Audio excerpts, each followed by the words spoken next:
so I want to bring awareness to everything. I may be acting a little strange within the next 2 years. I'm telling y'all this because I know how we all out here, and we be saying how, we're just that mother and this and that, and, and we are. And like, there are some of us who, we won't try as hard. Then there's some of us who will. Then there's some of us who are not going to play about their child, especially when they've been done unfair.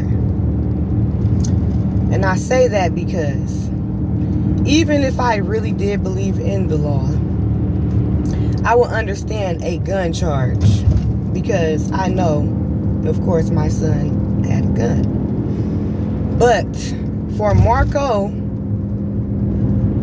with East Cleveland Police Department to go and throw my son under the bus with multiple different charges that were not his, is a whole different type of low. Especially when you go to his father's side of the family and then act like you looked out for him because you deal with his father or whatever. You dealt with his father's side of the family. But my whole thing is, if that's the case, why did the judge say that you wrote all these charges under my son? Literally. So everything that they found in this car was put on my son. And they call him a menace to the community. Danger to the community. Now, which is crazy, because if you guys go back a whole year ago, when my house was shot up and everything, mind you, I'm still working on fixing those windows. Literally. But Euclid Police Department wrote it off because everybody in y'all generation, in my son's generation, they're acting like everything is gang related because they want y'all to kill each other. Like, they literally want y'all to kill each other. So they're using our own people to even rat us out. And guess what? $1 or $2 makes a difference for them to where they willing to rat us out. But like I was saying, it's crazy when everybody try me. People don't believe how powerful my ancestors are. But look how everything comes to the light, because the same person who been literally trying to throw my son under the bus, mind you, my son didn't even have no charges, no criminal charges in his adult life until he got the gun charge from Marco. But how ironic, you're accepting bribes and everything from people that you're trying to be cool with for clout, but you throwing people that you fuck with and you call family under the bus. And then you acting like you don't know why my son didn't want to come around. Because he been saying this type of person you were. I sat back and was quiet about it. I was quiet about it. You know why? Because I reached a point in my life where I don't want to be rowdy all the time. I don't. Like, that's not even my lifestyle no more. And I don't live that lifestyle no more. But you're not about to sit there and play my child. Like, that's not going to happen. I don't care who it is. I would go against the whole nation if I have to. When I tell you, I drop majority of my friends like flies. Why? Because they can't handle the new me. And I don't expect nobody to. We all go our own journeys in our own different ways. Clearly, I'm doing fine without them. I don't need nothing that's pretending to be around me because I'm wide awake in reality. So I don't need to fake for nobody. I'm not trying to impress nobody. I'm not even about to pretend like I got it, because I don't. I'm not about to act like I got money like this, because I don't. So if you even tried me, you'll be highly disappointed more than I would. But let me get back to this story. So that's how I feel about this whole situation with Marco. On top of the fact that you're literally you're breaking your neck to talk to the family, to act like you're so upset and you keep looking out for him and you're doing this and that. Like you literally put no charges on him, not knowing that this judge was going to literally tell everything. Not knowing. And look how things happen. But let me get to the courtroom. So we get in there with Judge Ashley Kilbane on the 19th floor. Now, she has my son down for a robbery with no proof, no evidence, no nothing. A gun charge, no proof, no evidence, no nothing. Nor did they find a gun. So how is it that you could put all of these charges on people's cases when you don't have evidence? Like literally, you don't have evidence. And everything that she has is all the stuff that my son that had literally told her that he did, or whatever the case may be. But my thing is, on top of the fact of her making false accusations in court, that is basically, she's purging herself in her own courtroom. She's literally purging herself in her own courtroom. What is it to do about stuff like that? And let me tell you the crazy part about the system. When you try to report stuff like this, they're all for each other. And then they'll let you know like, oh, well, there's nothing we can do, this and that. That's the protection that they have. That's the protection that they have for screwing us over. That's the perks that they get when they're doing stuff like that. So, back to this court. In the midst of this conversation with her and this sentencing, she mentions me. What do I have to do with the case? I haven't been in the Justice Center since my 20s. So why are you bringing me up in this case, period? She goes to say, yeah, then we have your mom on recording. She don't like the government. She don't trust the government. She has problem with the government. And I said, and you're absolutely right. I don't. So she's going on and add on. And then the prosecutor said how he feels that he's a harm to the danger. They need to keep him out of the community to keep the community safe. Like if y'all listen to this recording, this is why they don't be wanting people in the courtroom, because they be in there degrading people and they don't want you to record it because that's how they get away with it. Because I even pulled out my phone to try to record this chick. When I'm talking about, she's acting like she literally is a peach or a pink person. She is of color. Not like of color, but she's more like Espanol, I think. I don't know.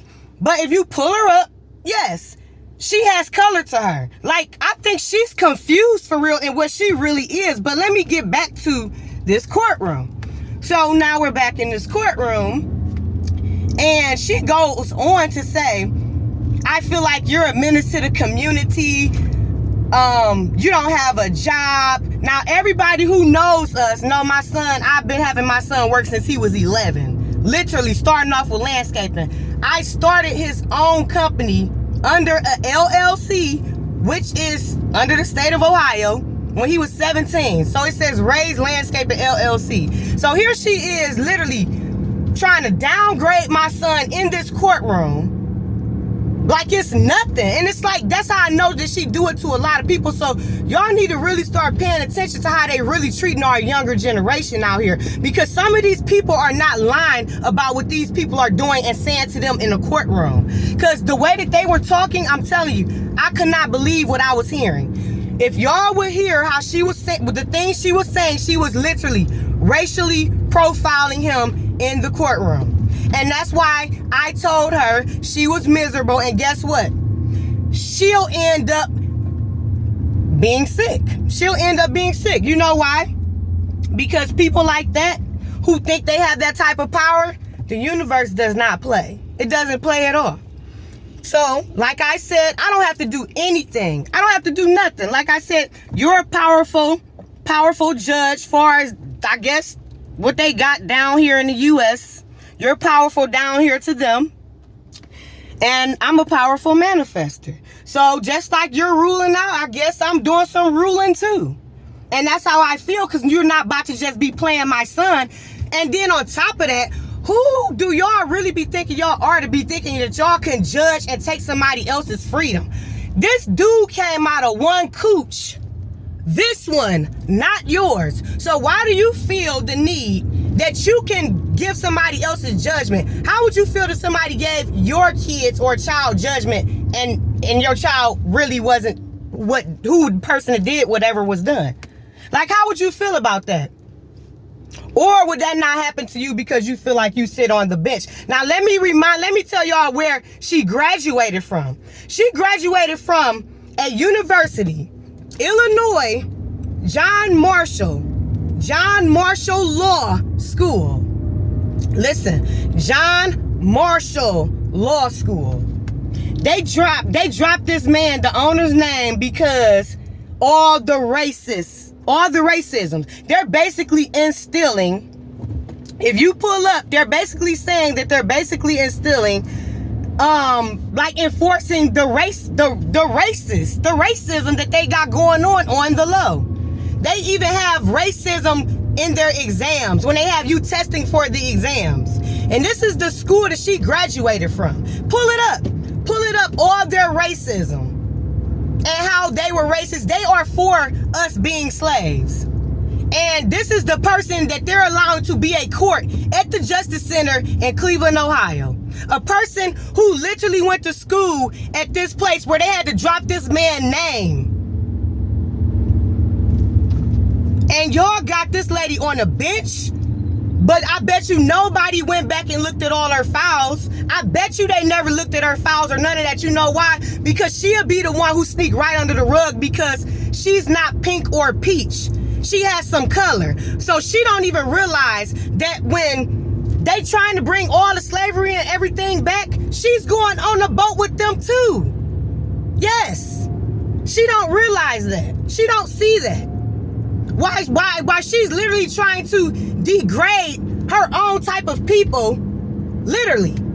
Like, people need to really start looking in the mirror. And I don't speak on like just one race. I don't speak on one race. Why am I yelling? I need to tone it down. I don't speak on one race. Because all race, there's racism in every race. People gonna say what they want, and that's fine because everybody's entitled to their own opinion. But there's racism in every single race. And she so happens to be the racism in this one. Because I've had help from all different types of races. Literally, all different types of races. And when I tell you, they've helped me, so I would never hold that against like someone's just actual race or who they are, because every single race has helped me in a part of my life, and I'm grateful for that. So I don't judge people by that. My thing is, I bring awareness about our history, and because I'm aware of it and now I know, I'm going to share this information until my last breath, and I'm going to stand for what my ancestors could not stand for. Like, this been going on for too long. And so many of us, like, we allow our kids to just go through this. Like, think about what I'm saying. Let's say I actually made sense for once. Let's say I sounded logical. Let's say I wasn't weird. But think about what I'm saying. Y'all, we are allowing them to put life sentences on our kids' heads. Literally. And ask yourself, have they child ever been in this type of a situation? Because everybody act like they kids don't be doing this, don't do that. I don't care what nobody say. There ain't nobody out there who ain't done something that they weren't supposed to do. I just know my kid didn't, well, put it this way. I trust that my kid didn't do it. I can't say that I just know that he didn't do it because I was not there and I did not witness it. But my thing is, when you see stuff and someone else already spoke on it, that's why I know. Because it's more to the story. But yeah, I'm going to just leave it at that. But all that false information, yes. So I need a lawyer to guide me in what I need to do, because he's putting all of these cases on my son while he's under investigation. I need these charges dropped, because all them lies could go back down with him. And then as far as her, she needs to get off the bench. She needs to get off the bench because she is, to me, slowly enslaved. She's slowly pushing slavery to me. On the low, right underneath everybody's eyeballs and nose. And nobody want to speak on it because everybody's so scared of what's going to happen. Guess what? Let me tell you something. If you're going to die, if you're going to get taken out, you're going to get taken out. Like, it's your time is already written down. Like, why do people think if you live in fear, that's going to preserve your life? No, your time is already written down. If it's time for you to go, you're going to go. Nobody knows where you're going to go but your creator. So, while everybody living in fear and people don't want me to speak on stuff, I speak on whatever because I don't fear anybody and I don't fear anything. If it takes me to go against the whole universe for my son, I will go against the whole universe. Because if you try me and you come for me, just know to get tried and you're going to get what you're coming for. Because that's how I feel. That's how I feel when she took that part of me. That's how I feel. And until it gets right and it's fixed, I'm going to feel this way. So, yeah, I'm going to feel this way. And I know that, like I said, she's going to be the one to rethink what she did. And I'm not going to have to do anything. I'm not going to have to tell nobody to do nothing or anything. I'm going to show you literally how the universe works. Do you see what the universe did for Marco after he constantly been harassing my child for 3 different times? And I'm sitting here thinking like it probably was my kid, you know, this and that, until the truth surfaced. Wow. All you got to do is sit back and be patient, and everybody's truth really will surface. I just wanted to tell y'all from my point of view, a mother's point of view. This don't have nothing to do with no herbs, no healing, none of that. I'm not really going down that route right now because my focus right now today is on this video and this conversation that I did want to make before I went back to doing what I was doing. But yeah, so I appreciate everybody who did just stop to listen to this because my feelings is really hurt. Like, my feelings is really hurt. Like, my son is my everything. And if you don't have a kid, then you're not going to understand me. I really ride for my kid. I don't mind getting killed. I don't mind nothing. I don't play about my child. I just don't. And I don't want nobody out here like in this younger generation. I don't want y'all messing y'all lives up because y'all got too much talent out here and they is taking y'all out like, and it's a joke to them. It's a real joke to them. And I'm talking about, I see so much talent in these younger people. Like, look how many of these young generation guys is like rapping. Like, I don't, agree to what they rapping about, but what I'm saying is they putting their mind to something productive. So by them putting their mind to something productive, why can't we get a retired drug dealer to like help them? Like, y'all got the money, y'all killed their parents, y'all sold their parents drugs, y'all had their parents overdose. I know my mother was one of them. So guess what? Why not do something productive? Why not break your generational curse? Because you've killed a lot of people and you probably never thought about it until this conversation. So with that being said, won't somebody be productive and open up